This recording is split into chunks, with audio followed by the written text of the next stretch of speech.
Alright students, हम पढ़ रहे हैं अल्कोहल, फिनॉल, ईथर। अभी तक जो है वो अल्कोहल की प्रिपरेशन प्रॉपर्टीज और फिनॉल की प्रिपरेशन प्रॉपर्टीज कर ली है। अब जो है इसका लास्ट टॉपिक है वो ईथर है। तो क्योंकि हम अल्कोहल, फिनॉल और ईथर को साथ में पढ़ते हैं, इसमें जो ईथर है ये आइसोमर होता है अल्कोहल का, फंक्शनल ग्रुप आइसोमर आप बोल सकते हैं इसको। तो मतलब ईथर और अल्कोहल में क्या है, so ethers are functional group isomers, group isomers of alcohol।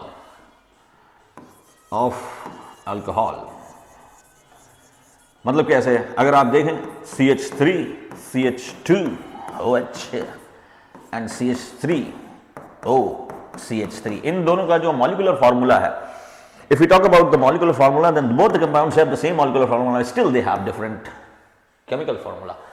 तो केमिकल फार्मूला जो है, जो स्ट्रक्चर है, ये दोनों का डिफरेंट है। मतलब इसके केस में क्या आ जाएगा, C2H6O, 1 2 3 2 5 और 6 और 1, इधर भी यही चीज आ जाएगी C2H6O। तो दोनों का जो मॉलिक्यूलर फार्मूला है ये सेम है, लेकिन फिर भी इसके अंदर जो है वो OH है, फंक्शनल ग्रुप हमारा OH है, और इसके अंदर जो है वो ईथर है, ये ईथर है। ठीक है, तो ethers and alcohols are functional group isomers of each other, remember that। लेकिन इन दोनों की प्रॉपर्टीज जो है वो बहुत ज़्यादा अलग हैं, क्योंकि अल्कोहल के अंदर जो है वो OH फंक्शनल ग्रुप है, और ईथर के अंदर जो है वो सिंपल ऑक्सीजन है, जो कि बीच में एम्बेडेड है दो बेल्की ग्रुप के अंदर। अब इसकी वजह से इनकी प्रॉपर्टीज अलग अलग आती हैं। जैसे अल्कोहल के अंदर आपने देखा कि अल्कोहल के अंदर जो है ना वो OH जो है ये भी बॉन्ड है और CO बॉन्ड भी है। तो अल्कोहल के अंदर दो तरह के बॉन्ड है, OH बॉन्ड ब्रेकेज की वजह से भी कुछ रिएक्शंस होते हैं, और कुछ रिएक्शन जो है वो OH बॉन्ड क्लीवेज की वजह से भी होते हैं। लेकिन ईथर के अंदर जो है वो सेम टाइप ऑफ बॉन्ड है, मतलब ईथर के अंदर एक ही तरह का बॉन्ड है। मतलब मैं अगर इसको यहां पर दिखाऊं दूसरे पेन से, ये CH3 H2 यहां बना देते हैं पीछे। अब ये O और ये H, तो यहां पर दो तरह का बॉन्ड है, जिसकी वजह से अल्कोहल जो है वो दो तरह की प्रॉपर्टी शो करता है, एक तो CO बॉन्ड की वजह से और एक OH की बॉन्ड की वजह से। लेकिन ईथर के अंदर जो है ये सिर्फ एक ही तरह का बॉन्ड है, मतलब CO बॉन्ड ही है ईथर के अंदर। तो इसमें ईथर जो है वो सिर्फ एक ही तरह की प्रॉपर्टी शो करेगा, दो तरह की, मतलब इसके अंदर OH क्लीवेज नहीं होगा ईथर के अंदर, वो मेन प्रॉपर्टी है ईथर के लिए। अब ईथर की जो है मेजर प्रॉपर्टी मैंने आपको बता दी है, ईथर की फिजिकल प्रॉपर्टी मैंने आपको बता दी है। Ether is polar, ether is slightly polar in nature, और लेकिन इसका जो पोलर नेचर है वो एल्किल हैलाइड से थोड़ा सा कम है। अगर बॉइलिंग पॉइंट की बात करें तो बॉइलिंग पॉइंट जो है वो फिनॉल का ज़्यादा है, अल्कोहल का बॉइलिंग पॉइंट ज़्यादा है। अल्कोहल में हाइड्रोजन बॉन्डिंग होती है, अल्कोहल का बॉइलिंग पॉइंट ज़्यादा है, फिर हमारा एल्किल हैलाइड आएगा, फिर हमारा ईथर आएगा। क्योंकि हमने ये अभी तक जो है तीन चीज़ें ही पढ़ी हैं। जितनी चीज़ें आप पढ़ रहे हैं उनको कोरिलेट करते जाइए, उनके बीच में जो रिलेशनशिप है वो आप देखते जाइए, कौन किसका ज़्यादा है किसका कम है और इसका रीज़न क्या है। अल्कोहल का बॉइलिंग पॉइंट तीनों में, मतलब मैं अगर तीन कंपाउंड की बात करूँ, अल्कोहल और एल्किल हैलाइड और ये जो ईथर है, तो ईथर का बॉइलिंग पॉइंट इन तीनों में सबसे कम है। ईथर से भी कम होता है एल्केन का, अगर आप एल्केन से भी कंपेयर करें जो आप 11th में पढ़ के आए, तो अल्कोहल का बॉइलिंग पॉइंट ज़्यादा, अल्कोहल के बाद जो है वो फिर एल्किल हैलाइड के बाद ईथर, ईथर के बाद एल्केन्स का बॉइलिंग पॉइंट कम है, वो इंटरमॉलिक्यूलर हाइड्रोजन बॉन्डिंग की वजह से। ठीक है, अब सॉल्युबिलिटी की बात करें तो ethers are soluble in water like alcohols. Ether की सॉल्युबिलिटी वाटर में ज़्यादा होती है, क्योंकि they can form hydrogen bonding with water, क्योंकि उनके अंदर जो है ऑक्सीजन है और ऑक्सीजन के पास लोन पेयर है। ठीक है, ये हमारा था। अब जो है वो ईथर की जो प्रॉपर्टीज हैं, ईथर की केमिकल प्रॉपर्टीज ऑफ ईथर, ये हम देखेंगे। Chemical properties of ether, chemical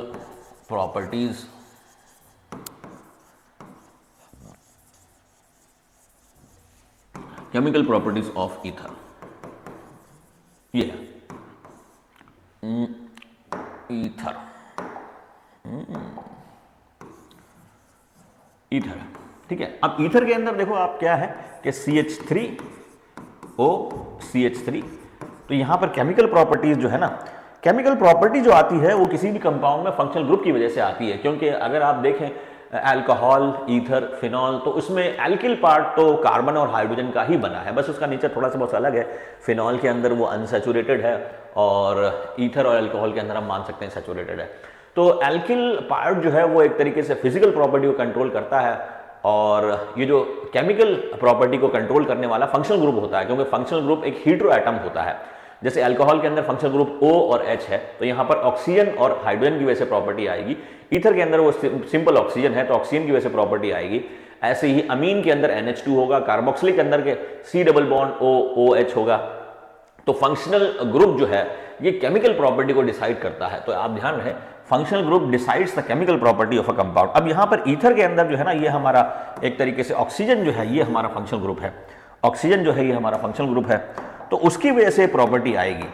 अब देखो क्या है, ऑक्सीजन यहाँ पर लोन पेयर रखे हैं, तो ऑक्सीजन जो है वो एक तरीके से न्यूक्लियोफाइल की तरह काम करेगा। ऑक्सीजन जो है वो न्यूक्लियोफाइल की तरह काम करेगा, क्योंकि ये खुद जो है लोन पेयर इसके ऊपर है। तो जिनके ऊपर लोन पेयर होता है वो न्यूक्लियोफाइल की तरह काम करते हैं, या जिनके ऊपर नेगेटिव चार्ज होता है वो न्यूक्लियोफाइल की तरह काम करते हैं। तो ये ऑक्सीजन का जो लोन पेयर है यही मेन जो रिएक्टिविटी करता है ईथर के अंदर। It is mainly responsible for the chemical property of ether, the two lone pairs present. अब इसमें है ये कि ईथर जो है उनका रिएक्शन हम कराते हैं HX से, मतलब इनका रिएक्शन मैं कराऊं अगर इससे हाइड्रोजन HX, हाइड्रोजन हैलाइड से HX से कराऊं। अब H क्या है, पॉजिटिव है, और X क्या है, इसमें नेगेटिव है। तो ये ध्यान रहे, नेगेटिव जो है वो X है। जैसे HI मैंने ले लिया, HBr, HF, HCl। अब HF, HCl की रिएक्टिविटी बहुत कम होती है, क्योंकि हमें यहाँ पर लोन पेयर है और लोन पेयर का प्रोटोनेशन करना है। प्रोटोनेशन मतलब इसको लोन पेयर को जो है वो एक पॉजिटिव चार्ज को अट्रैक्ट करना है। तो अब होता यह है कि रिएक्टिविटी अगर देखें आप, तो HI जो है वो ज़्यादा एसिडिक है, फिर HBr है, फिर HCl है, फिर HF है। तो सबसे ज़्यादा जो प्रोटोनिक हाइड्रोजन है वो H+ इसके अंदर सबसे ज़्यादा है। तो ये हमारा एसिडिक करेक्टर अगर हम देखें, तो एसिडिक करेक्टर मतलब प्रोटोन रिलीजिंग करेक्टर, क्योंकि इसको प्रोटोनेशन होना है।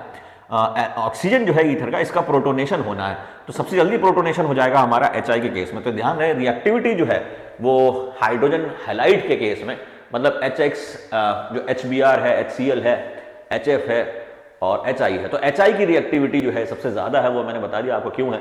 क्योंकि रिएक्टिविटी इसलिए ज्यादा है क्योंकि HI जो है वो स्ट्रॉन्ग एसिड है, तो प्रोटॉन सबसे जल्दी रिलीज करता है।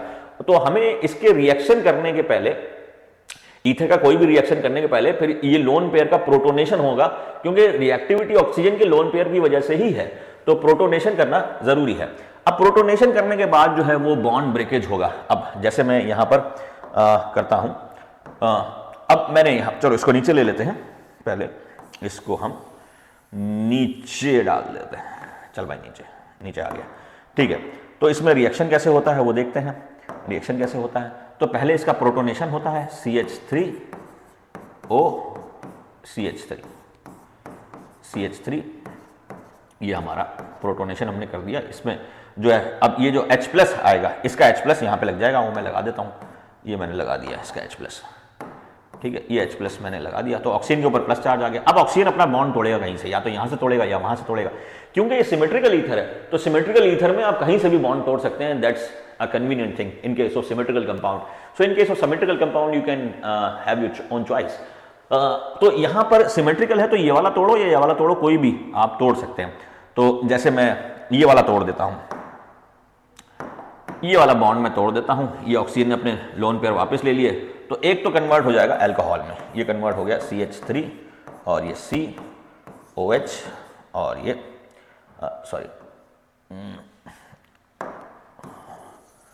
एक ही कार्बन है, ये हमारा CH3O और ये H, ये हमारा अल्कोहल बन गया।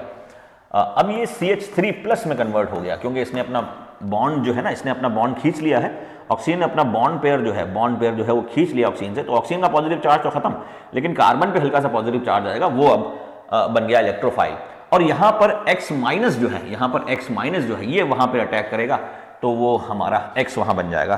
तो एक तो जब भी रिएक्शन कराते हैं किसका, ये ईथर का एल्किल हैलाइड, ये HX से, तो एक हमारा बनता है एल्किल हैलाइड और एक बनता है अल्कोहल। ये आप ध्यान रखें। अभी इसका मैकेनिज्म और मैं ढंग से करा देता हूं आपको कि स्टेप बाय स्टेप कैसा मैकेनिज्म है, ठीक है। तो पहले तो आप ये ध्यान रखिए कि एल्किल हैलाइड, हाइड्रोजन हैलाइड मतलब HX, हाइड्रोजन हैलाइड का ईथर से जब रिएक्शन करते हैं तो रिएक्टिविटी है ये HI सबसे स्ट्रांगली रिएक्ट करता है, फिर HF जो है वो लगभग रिएक्ट नहीं करता है, ठीक है, क्योंकि HF जो है वो इसके अंदर प्रोटॉन इतना स्ट्रांग नहीं है कि इसका प्रोटोनेशन कर दे, ठीक है, ये है। अब मैकेनिज्म कैसा है, तो मैकेनिज्म देखते हैं इसका, CH3O CH3, सिंपल ईथर के लिए, सिंपल ईथर का मैं कर रहा हूं HI के साथ। तो पहले फर्स्ट स्टेप 1 है, स्टेप 1 प्रोटोनेशन। स्टेप 1 क्या है, प्रोटोनेशन ऑफ ईथर, प्रोटोनेशन हो जाएगा ईथर का। तो प्रोटोनेशन कर देते हैं, CH3O, ये लोन पेयर जो था ये, इसका प्रोटोनेशन हम कर देते हैं प्लस HI। तो यहां पर मैं बना देता हूं CH3O CH3H। अब ऑक्सीजन के ऊपर प्लस चार्ज आएगा और एक लोन पेयर ये रहेगा यहां, प्लस I- आयोडाइड बच गया, जो कि आयोडाइड जो है वो एक अच्छा न्यूक्लियोफाइल है, बहुत अच्छा न्यूक्लियोफाइल है। अब क्या है, CH3OH plus lone pair CH3 plus I-। अब क्या होगा, ये जो है मतलब अब ये कार्बन कोई सा भी आप ले लीजिए, ये वाला मैं कर लेता हूं, इस ये जो है ये लोन पेयर अपना ले लेगा ऑक्सीजन वापस, तो इस पे प्लस आ जाएगा और इस पे माइनस आ जाएगा। तो क्या बन जाएगा हमारा, CH3OH प्लस CH3I। तो मतलब एक अल्कोहल बन गया और एक एल्किल हैलाइड बन गया। तो एक अल्कोहल बन जाएगा CH3OH प्लस CH3I, एक एल्किल हैलाइड बन जाएगा। ये हमारा रिएक्शन होगा, मैकेनिज्म ऐसा है। अब इसके अंदर ये है कि कई बार तो बोलता है कि HI एक्सेस में ले लें। अगर आपने HI एक्सेस में ले लिया तो इसके साथ फिर रिएक्शन कर जाता है, अल्कोहल के साथ फिर रिएक्शन करता है, फिर वो उसको हैलाइड में कन्वर्ट कर लेगा। मतलब अगर मैं एक्सेस कर दूं, एक्सेस यहां तक का समझ में आ गया, अगर मैं एक्सेस कर देता हूं, सो एक्सेस ऑफ ये इसको नीचे ले लेते हैं, excess of HI, excess of HI, अगर मैं एक्सेस ऑफ HI कर देता हूं, ये इफ यू टेक एक्सेस, इसको एक्सेस में ले लूं, इसको एक्सेस में ले लूं, मतलब ये ज्यादा है इससे, मतलब ये रिएक्शन हो जाएगा, ये तो खत्म हो जाएगा, ये लिमिटिंग रिएजेंट है, ये खत्म हो जाएगा और ये भी बचा रहेगा। फिर ये इससे रिएक्शन करेगा, किससे रिएक्शन करेगा, अल्कोहल से फिर रिएक्शन करेगा। तो फिर हमारा ये CH3OH प्लस HX, वही HI ले लेता हूं मैं यहां पर, न्यूक्लियोफिलिक सब्स्टिट्यूशन रिएक्शन है। तो CH3I प्लस H2O, ये हो गया।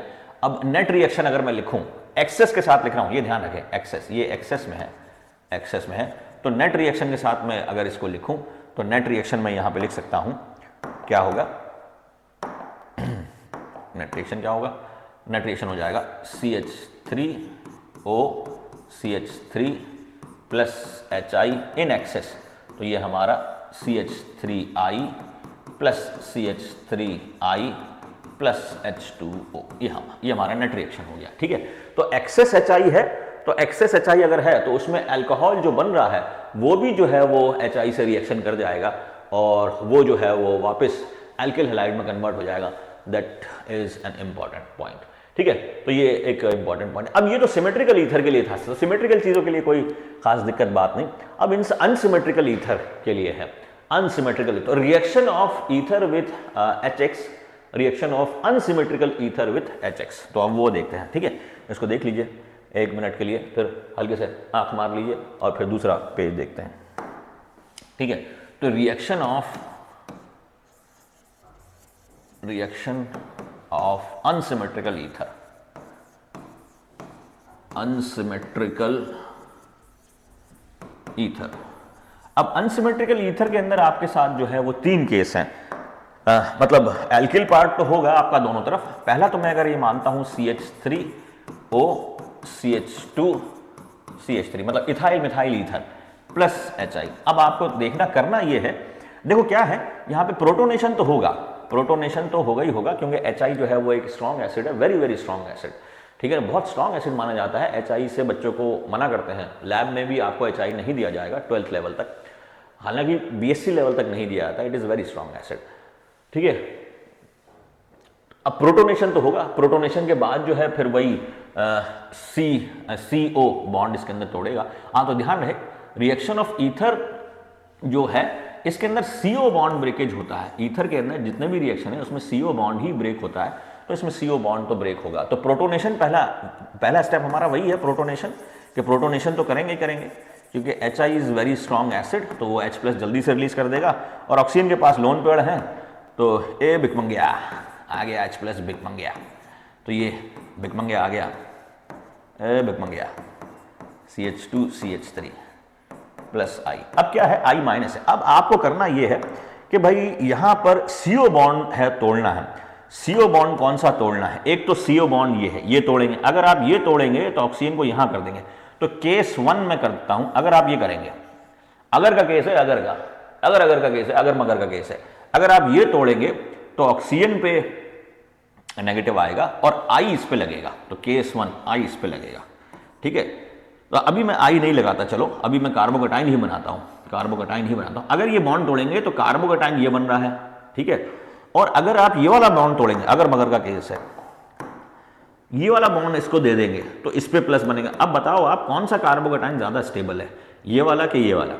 तो ये कार्बोकटाइन ज्यादा स्टेबल है, it is more stable, this कार्बोकटाइन is more stable, ठीक है। तो इसके केस, तो जो पहली बात, दूसरी बात इसके अंदर ये भी है कि ये जो रिएक्शन है ईथर का HI के साथ, यहां पर प्राइमरी ईथर जो है, जहां पे प्राइमरी पार्ट जो है आपका, प्राइमरी अगर एल्किल पार्ट है, तो उनमें जो है वो SN2 मैकेनिज्म होता है, ये ध्यान रहे, it is an SN2 mechanism, SN2 mechanism with primary alkyl part, primary carbon containing alkyl part, carbon containing, primary भी है और सेकेंडरी भी है, सेकेंडरी, प्राइमरी और सेकेंडरी के साथ ये SN1 ही करता है, सॉरी SN2 करता है, प्राइमरी और secondary carbon containing alkyl part, alkyl part. तो ये जो है ये SN2 मैकेनिज्म करेगा, SN2, ये ध्यान रहे आपको कि ईथर जो है वो HI के साथ, ईथर जो है वो HI के साथ SN2 मैकेनिज्म करता है। अगर ईथर के अंदर जो एल्किल पार्ट है ये प्राइमरी कार्बन या सेकेंडरी कार्बन का बना है, ठीक है। तो एक तो रीजन ये है कि ये कार्बोकटाइन ज्यादा स्टेबल है, दूसरा रीजन भी ये है कि क्योंकि ये SN2 मैकेनिज्म है तो ट्रांजिशन स्टेट बनेगी, ट्रांजिशन स्टेट में ये यहां पे I यहां पर आएगा, तो ये ट्रांजिशन स्टेट, एक I इस पे लगाएं और एक I आप लगाओ इस पे, तो ये वाला ट्रांजिशन स्टेट भी ज्यादा स्टेबल है, मतलब CH3I वाला ट्रांजिशन स्टेट ज्यादा स्टेबल है as compare to CH2 CH3I वाला ट्रांजिशन स्टेट, क्योंकि यहां पे ये बल्की ग्रुप है, ये भी बल्की है, ये भी बल्की है, तो ये ज्यादा स्टेबल नहीं है, तो ये कम बनेगा, और ये ज्यादा स्टेबल है तो ये ज्यादा बनेगा। तो ध्यान रहे, जब भी आयोडाइड का आप रिएक्शन करा रहे हैं ईथर के एल्किल पार्ट में, तो ईथर का एल्किल पार्ट जो कि लेस सब्स्टिट्यूटेड है, जो कि लेस हिंडर्ड है, वो जल्दी रिएक्शन करेगा। तो मतलब CH3I जल्दी रिएक्शन करेगा as compare to CH2 CH3। तो इसमें जो हमारा है यहां पर जो प्रोडक्ट हमारा बनेगा, यहां पर जो प्रोडक्ट बनेगा वो हमारा CH3I मिथाइल आयोडाइड, CH3 तो I बनेगा और अल्कोहल ये बन जाएगा CH2 CH3। फिर अगर वो एक्सेस में है तो अल्कोहल भी जो है, अगर एक्सेस में है HI तो अल्कोहल भी फिर आयोडाइड में कन्वर्ट हो जाएगा, ये ध्यान रहे। तो ये ध्यान रखना है आपको, बुक्स में भी लिखा है, मैं स्टेटमेंट नहीं लिखा रहा, बस आपको सिखा रहा हूं कि कैसे करना है। तो अगर आपका ईथर जो है वो अनसिमेट्रिकल ईथर है जिसमें दोनों एल्किल पार्ट अलग अलग हैं, अब उसमें ये देखना है कि एल्किल पार्ट हैं कौन से। अगर प्राइमरी है और सेकेंडरी है तो SN2 मैकेनिज्म है, SN2 मैकेनिज्म है, और SN2 मैकेनिज्म में क्या है कि ट्रांजिशन स्टेट जो है वो लेस बल्की एल्किल पार्ट के साथ ये बनाएगा आयोडाइड। तो लेस बल्की आयोडाइड जो है वो बनेगा, या लेस सब्स्टिट्यूटेड, क्योंकि यहां पर ये भी अल्काइल पार्ट है और इधर एक सब्स्टिट्यूशन लगा हुआ है, लेकिन यहां पर एक भी अल्काइल पार्ट का सब्स्टिट्यूशन नहीं है, तो it is less substituted, it is more substituted. तो मोर सब्स्टिट्यूटेड के साथ जो है वो आयोडाइन पसंद नहीं करेगा, लेस सब्स्टिट्यूटेड के साथ आयोडाइड पसंद करेगा, क्योंकि आयोडाइड खुद एक बल्की ग्रुप है, iodide is very very bulky group, ठीक है। तो ये हमारा एक मैकेनिज्म हुआ। तो ध्यान रहे, मैं तीनों को लिख दूंगा अभी, प्राइमरी कार्बन, सेकेंडरी कार्बन और टर्शियरी कार्बन के साथ भी लिख दूंगा, लेकिन ये पॉइंट आपको ध्यान रखना है SN2 के ईथर और HI के बीच में अगर ईथर के पास जो है वो प्राइमरी, ये दोनों ही प्राइमरी हैं, ये दोनों ही प्राइमरी क्योंकि यहाँ पर ये कार्बन जो है एक कार्बन से लगा, सॉरी ये प्राइमरी नहीं, 0 डिग्री है, और ये जो है ये 0 डिग्री है क्योंकि ये जो कार्बन है किसी और कार्बन से नहीं लगा है। तो अगर 0 डिग्री प्राइमरी और सेकेंडरी कार्बन है ईथर का, तो वो जो है उसके अंदर SN2 मैकेनिज्म फॉलो करेगा HI, और SN2 मैकेनिज्म जब फॉलो करेगा तो आयोडाइड जो है वो लेस बल्कि एल्किल पार्ट या लेस सब्स्टिट्यूटेड एल्किल पार्ट के कार्बन से लगेगा। दैट्स एन इंपॉर्टेंट पॉइंट, ठीक है। तो ये है हमारा, अभी मैं इसको और पक्का कर दूंगा, बिल्कुल सीमेंट लगा के ये दिमाग में घुसा दूंगा, ठीक है। तो ये हमारा रहा। तो अब मैं तीनों को मैं लिख रहा हूं, मतलब जहां पर CH3O CH2 CH3 plus HI, ये आ गया हमारा एक, और एक ये आ गया second CH3 CH2O CH3 CH3 H plus HI ये आ गया, और एक ये आ गया लीला लेता हूं, लीला CH3 CH2O CH3 CH3 और CH3, यहां पर मैंने टर्शरी ले लिया, ठीक है। तो यहां पर प्राइमरी है तो आयोडाइड जो है वो लेस बल्कि कार्बन के साथ लगेगा, और ये बन जाएगा CH3I प्लस CH2 CH3OH। अभी मैं ये मान के चल रहा हूं कि HI is not in excess, सिर्फ आपको बॉन्ड ब्रेकेज बता रहा हूं। अगर HI भी एक्सेस में होगा तो फिर वो उससे फिर रिएक्शन करके उसको आयोडाइड में कन्वर्ट कर देगा। अगर वो करेंगे तो आप कंफ्यूज हो जाएंगे कि आयोडाइन गया कहां है, तो वो अभी नहीं कर रहे हैं, ठीक है। इसके केस में आयोडाइड जो है वो लेस हिंडर्ड, मतलब इससे लगेगा, और ये जो है हमारा सेकेंडरी अल्कोहल बन जाएगा CH3 CH2I प्लस, और ये CHOH CH3 और ये CH3, मतलब यहां अल्कोहल बन गया। अब टर्शरी वाले में, टर्शरी वाला जो है, टर्शरी वाले के अंदर देखो क्या है कि प्रोटोनेशन जैसी होगा तो यहां पर ये वाला बॉन्ड टूटेगा, ये वाला बॉन्ड टूटेगा, क्योंकि वहां पर जो है ये SN1 की तरफ चला जाता है। ये SN1 है, ये SN1, ये SN2 और ये भी SN2। तो प्राइमरी कार्बन और सेकेंडरी कार्बन अगर ईथर में है तो SN2 मैकेनिज्म फॉलो करेगा, और आयोडाइड जो है वो लेस बल्कि पार्ट के साथ जाएगा। यहां पर जो है ये प्राइमरी जो है SN1 जो है SN1, क्योंकि ये टर्शरी कार्बन है, सॉरी टर्शरी कार्बन है, तो SN1 मैकेनिज्म को फॉलो करेगा, क्योंकि tertiary carbocation is more stable, तो ये SN1 को फॉलो करेगा। फिर यहाँ HI मैंने कर दिया, तो ये SN1 को फॉलो करेगा। अब कार्बोकेटाइन ये बन जाएगा instead of forming this carbocation, क्योंकि यहाँ पर जो है ये वाला कार्बोकेटाइन मैंने बनाया तो आयोडाइड लगा, यहाँ पे ये वाला कार्बोकेटाइन बनाया तो आयोडाइड लगा, लेकिन यहाँ पे कार्बोकेटाइन जो है वो टर्शरी वाला बनेगा, ये ध्यान रखना, that is an important point, ठीक है, ये ध्यान रखना है आपको। तो CH3 CH2OH, और यहां जो है टर्शरी आयोडाइड बन जाएगा CH3 CH3 ये आ गया हमारा। तो ये है इंपॉर्टेंस यहां का कि ईथर का अगर आपको रिएक्शन करना है, if you have to react ether with HI, then फिर वो देखना है कि ईथर के अंदर क्या है। ईथर, सबसे पहले ये देखना है कि ईथर कैसा है, ईथर जो है वो सिमेट्रिकल है या अनसिमेट्रिकल है। अगर सिमेट्रिकल है तो आप कैसा भी बनाइए, कोई दिक्कत नहीं। अगर अनसिमेट्रिकल है तो वो देखना है कि एल्किल पार्ट जो है वो कैसा है, एल्किल पार्ट इधर इधर जो लगा हुआ है। अगर अनसिमेट्रिकल है तो फिर वो देखना है कि प्राइमरी कार्बन, सेकेंडरी कार्बन या टर्शरी कार्बन किधर है। अगर प्राइमरी और सेकेंडरी है तो SN2 ही करना है, SN2 करना है, और SN2 करते हुए जो आयोडाइड है वो लेस बल्कि कार्बन से लगाना है, और H जो है वो मोर बल्कि कार्बन या मोर सब्स्टिट्यूटेड कार्बन से लगा देना है। ये प्राइमरी और सेकेंडरी में आपको करना है, 0 डिग्री में भी वही करना है। टर्शरी अगर ईथर आ गया, टर्शरी ईथर पार्ट अगर आ गया तो टर्शरी ईथर में फिर उल्टा हो जाता है, क्योंकि टर्शरी ईथर फॉलोज SN1, ध्यान रहे SN2 और SN1 मैकेनिज्म ये इंपॉर्टेंट है। तो यहां पर क्योंकि टर्शरी कार्बन आ गया है, tertiary carbocation follows, tertiary carbon जो है वो टर्शरी कार्बोकेटाइन बनाता है जो कि ज्यादा स्टेबल है। ज्यादा स्टेबल होने की वजह से ये कार्बन का ये वाला बॉन्ड टूटता है, प्रोटोनेशन के बाद फिर ये बॉन्ड टूट जाएगा, उधर चला जाएगा, वो OH बन जाएगा, ये मैंने OH बना दिया और ये आयोडाइड बना दिया, ठीक है। तो ये हमारा रिएक्शन रहा ईथर का HI के साथ। फिर अगर एक्सेस है तो सब जगह आई आई कर देना, वो अलग चीज है ना। एरोमेटिक ईथर, अब एरोमेटिक अगर ईथर है तो फिर क्या चक्कर है। एरोमेटिक ईथर देखते हैं, मेन सारी चीज जो है वो स्टेबिलिटी होता है, स्टेबिलिटी ऑफ इंटरमीडिएट होता है, तो कौन सा इंटरमीडिएट ज्यादा स्टेबल है उसके हिसाब से वो चीज बनेगी, ठीक है। Now reactions of aromatic ether, reactions of aromatic ether, ये आ गया एरोमेटिक ईथर। अब जैसे ये एनिसोल CH3, एनिसोल बोला, कोई होल नहीं बोला, एनिसोल, ये एनिसोल है। अब देखो क्या है यहां पर भी प्रोटोनेशन होगा, फिर आपको बॉन्ड तोड़ना है।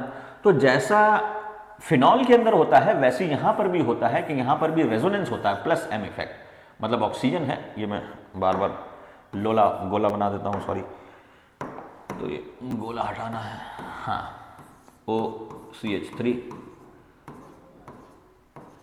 ये आ गया, ठीक है।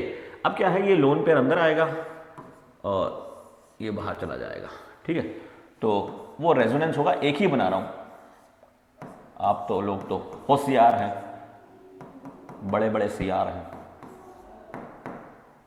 जानते हैं सारी बात को, ठीक है। ये बन गया, ऐसी फिर दूसरा बना लेंगे। तो कुल मिला के हमारा अगर मैं रिजल्टेंट बनाऊं तो रिजल्टेंट कुछ ऐसा बनेगा, ये डबल बॉन्ड कैरेक्टर आ जाता है इधर, और ये CH3, ठीक है। तो CO में यहां डबल बॉन्ड कैरेक्टर है, जैसा फिनॉल में था। फिनॉल में भी आपको ये करना है कि फिनॉल के अंदर CO बॉन्ड को, मतलब बेंजीन का C और ये O बॉन्ड, इसको तोड़ना बहुत मुश्किल है। ईथर के अंदर भी इसको तोड़ना बहुत मुश्किल है। एल्किल हैलाइड के अंदर भी जो है एरोमेटिक हैलाइड, उसको तोड़ना बहुत मुश्किल है, क्योंकि वहां पे पार्शियल डबल बॉन्ड कैरेक्टर आता है। ये पार्शियल डबल बॉन्ड को आपको गांठ बांध लेना है, कुछ और नहीं बांधना है, ठीक है। तो ये पार्शियल डबल बॉन्ड कैरेक्टर है। तो इसके अंदर भी होगा क्या कि ये बॉन्ड जल्दी टूटेगा, ये वाला बॉन्ड एल्किल पार्ट वाला, मतलब मैं अगर करूं ये वाला, तो यहां पर O और ये R, तो ये बॉन्ड टूटेगा, तो ये ऑक्सीजन पे माइनस आ जाएगा, फिनॉक्साइड आयन एक तरीके से बन जाएगा और R प्लस रहेगा, ये ध्यान रहे, phenoxide ion plus R plus, ठीक है। R प्लस फिर वो कैसे रिएक्शन करेगा उसको देखना है। तो ये ध्यान रहे, इसके अंदर फिनॉल के अंदर भी जब ये फिनॉल हो ऐसा, या सॉरी फिनॉल नहीं, एरोमेटिक ईथर के अंदर भी आपको ये देखना है कि CO बॉन्ड जो है वो partial double bond character containing है, लेकिन यहां पर जो है वो पार्शियल डबल बॉन्ड नहीं है। तो इस बॉन्ड को तोड़ना आसान है, जब ये बॉन्ड टूटेगा तो ऑक्सीजन अपना लोन पेयर खुद ले जाएगा, कार्बन में पॉजिटिव आ जाएगा, कार्बन में पॉजिटिव आएगा तो आयोडाइड ऑब्वियस है वो वहीं लगेगा, ठीक है। तो उसको हम देखते हैं। ऑलराइट, पीछे वापस देख लो, ठीक है, जल्दी करता हूं मैं यार, ठीक है। तो ये हमारा पूरा गड़बड़ झाला है, ठीक है। तो ये है, हाँ, ये O और ये CH3 कर देते हैं, प्लस HI कर लेते हैं, HI, ठीक है, ये HI। तो ये वाला बॉन्ड टूटेगा, तो ये हमारा बन गया फिनोल, और ये हमारा बन गया CH3, ये बन गया, ठीक है। ऐसे ही अगर ये करें OCH2 और फिर यहां बेंजीन रिंग लगाऊं मैं, कुछ भी ये लगा दिया, इसका HI से रिएक्शन करा। अरे बार बार I पहले बनता है, H क्यों नहीं बनता, HI कुछ भी, ये हो गया। अब इसमें देखो क्या होगा, अब आपको कौन सा बॉन्ड तोड़ना है, एक तरफ आयोडाइड बनाना, एक तरफ अल्कोहल बनाना। तो वापस देखो, इसके अंदर वही लोला है, मतलब झोला है, कि ये वाला जो है, ये वाला बॉन्ड जो है इसमें पार्शियल डबल बॉन्ड कैरेक्टर आएगा, क्योंकि ऑक्सीजन के जो लोन पेयर है, ऑक्सीजन के लोन पेयर यहां पर ये देगा, तो यहां पार्शियल डबल बॉन्ड कैरेक्टर आ जाएगा। अब ये नहीं टूटेगा, ये बॉन्ड टूटेगा, ऑक्सीजन यहां से ये ले लेगा और यहां पर ये टूट जाएगा, तो हमारा ये बन जाएगा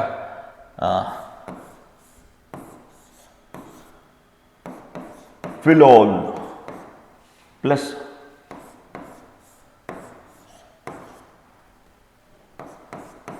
CH2I, ये बन गया, ठीक है, ये इंपॉर्टेंट। ऑलराइट, ठीक है। तो ये हमारा, ये ऐसे करना है आपको। तो HI के साथ जो रिएक्शन है ये इंपॉर्टेंट है, और कैसे कैसे वो HI के साथ रिएक्शन होगा ये मैंने बताया आपको। प्राइमरी के साथ कैसे होगा, सेकेंडरी के साथ कैसे होगा, और टर्शरी के साथ कैसे होगा। तो टर्शरी है तो SN1 मैकेनिज्म है, प्राइमरी है तो वो SN2 मैकेनिज्म है प्राइमरी सेकेंडरी के अंदर। और अगर ये है एरोमेटिक ईथर है तो फिर कैसे होगा वो आपको देखना है। एरोमेटिक ईथर में बेंजीन रिंग से जो ऑक्सीजन लगा है वो नहीं तोड़ना है आपको, क्योंकि उसमें पार्शियल डबल बॉन्ड कैरेक्टर आएगा। अब है एरोमेटिक ईथर के some other reactions, that is electrophilic substitution reaction, क्योंकि एरोमेटिक कंपाउंड जो है वो ज़्यादातर इलेक्ट्रोफिलिक सब्स्टिट्यूशन रिएक्शन ही शो करते हैं, ठीक है। So aromatic ethers, aroma smell, aromatic ether shows electrophilic substitution reaction, electrophilic वहां नहीं लगाना, electrophilic substitution reaction।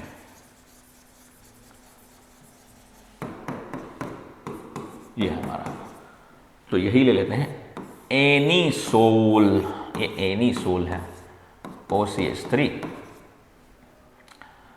अब इसका जो है रिएक्शन कराते हैं हम।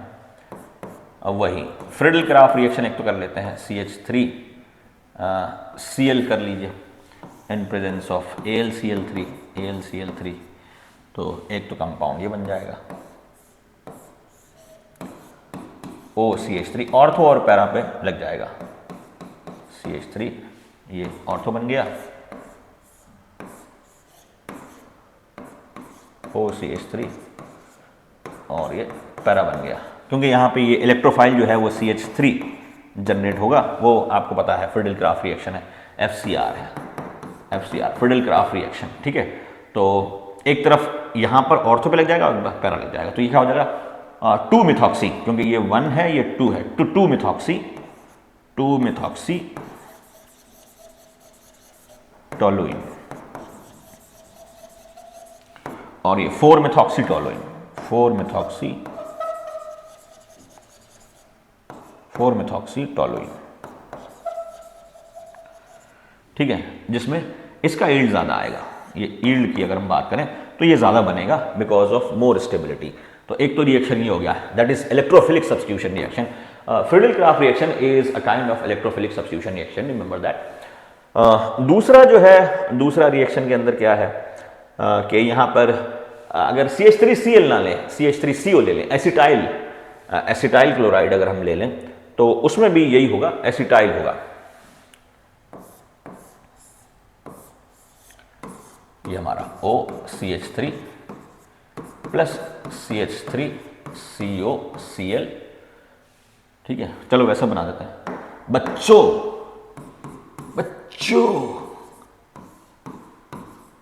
AlCl3 OCH3।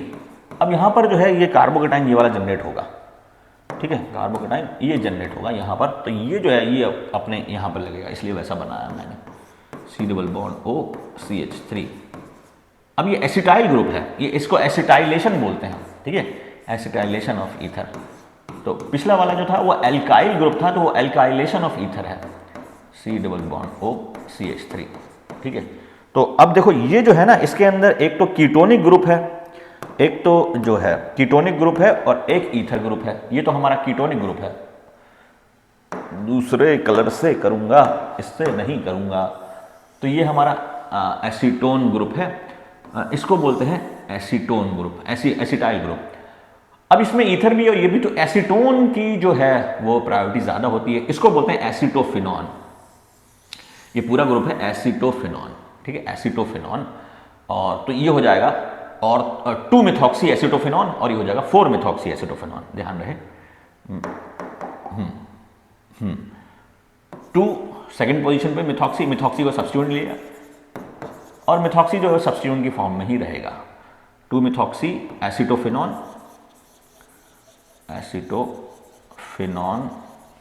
और ये हो जाएगा 4 मिथॉक्सी एसिटोफिनॉन, 4 मिथॉक्सी एसिटोफेनॉन, ईल्ड इसकी ज़्यादा आएगी because of stability, more stable. ठीक है, ये एसिटाइलेशन था, तो ये भी एक इलेक्ट्रोफिलिक सब्स्टिट्यूशन रिएक्शन है। ऐसी हमारा नाइट्रेशन है, हमारा नाइट्रेशन है। ठीक है, देख लिया।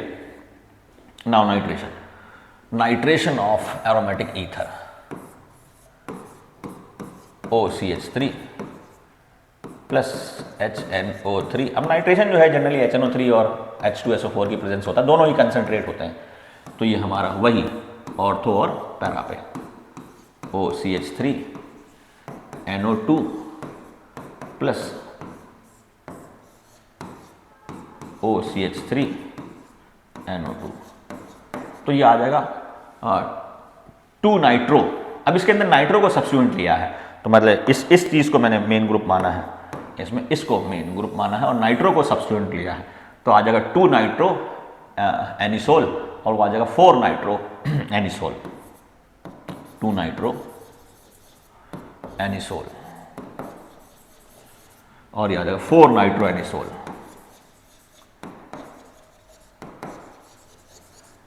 अब ये से इसकी ईल्ड ज्यादा आएगी। ठीक है, इसकी ईल्ड ज्यादा आएगी। नाउ हेलोजिनेशन, ये नाइट्रेशन था, that is nitration of ether. पुराना वाला था जो था वो एल्काइलेशन ऑफ ईथर है। मतलब क्या है, मतलब ये जो है एल्काइलेशन ऑफ ईथर है। यहां पे एल्काइल ग्रुप लग रहा है, that is alkylation of ether. ये एसिटाइलेशन ऑफ ईथर है, एसिटाइल ग्रुप लग रहा है। ये नाइट्रेशन ऑफ ईथर है, नाइट्रो ग्रुप लग रहा है। अब है ब्रोमिनेशन ऑफ ईथर या हेलोजिनेशन ऑफ ईथर। अब जो है वो हेलोजन लगाएंगे, हेलोजिनेशन ऑफ ईथर। तो halogenation of ether, halogenation of aromatic ether, aromatic ether, aromatic ether ये आ जाएगा। यहां पर वही Br2 और Br2 को थोड़ा सा हम डाइल्यूट कर लेंगे in presence of CH2, Br2 in presence of CH2। ठीक है, या फिर क्लोरोफॉर्म भी ले सकते हैं। तो हमने डाइल्यूट कर लिया तो एक ही बार होगा। अब सीधा Br2 करते हैं तो तीनों बार हो जाता है, जैसा फिनॉल के केस में था। OCH3 2 ब्रोमो एनिसोल और ये 4 ब्रोमो एनिसोल OCH3 Br। ठीक है, 2 ब्रोमो एनिसोल और ये हो जाएगा 4 ब्रोमो एनिसोल, क्योंकि ये ग्रुप जो है ये एनिसोल है, ब्रोमो को हमने उतनी इंपॉर्टेंस ही नहीं दी। ठीक है, तो ये हमारा ब्रोमिनेशन है। ठीक है, तो ये एरोमेटिक ईथर के कुछ रिएक्शंस थे। ये चैप्टर हो गया पूरा। अब जो है वो कुछ क्वेश्चन करेंगे, कुछ एनसीईआरटी के, कुछ लास्ट ईयर के क्वेश्चन जो अल्कोहल में से आए हैं बोर्ड के अंदर, 12th के बोर्ड के अंदर। ठीक है, तो दैट्स इट। एंड 2026 आ गया है। बाप रे, गिरगो हो गया, गिरगो। 2026 आ गया है और आप लोग जो है ये पढ़ते रहिए अच्छे से, और इस साल जो है वो एक बड़ा सा तमगा लेके आइए, एक अच्छा सा जो है आपका मार्कशीट जो है वो अच्छा बने, चाहे वो नीट का हो या बोर्ड का हो या जेई का हो, जिसका भी हो। And best of luck. लग रही है, सब्सक्राइब कर लीजिए, ये नीचे बटन दबा दीजिए और शेयर करिए। प्रमोशन की ललक है हमको। हाँ।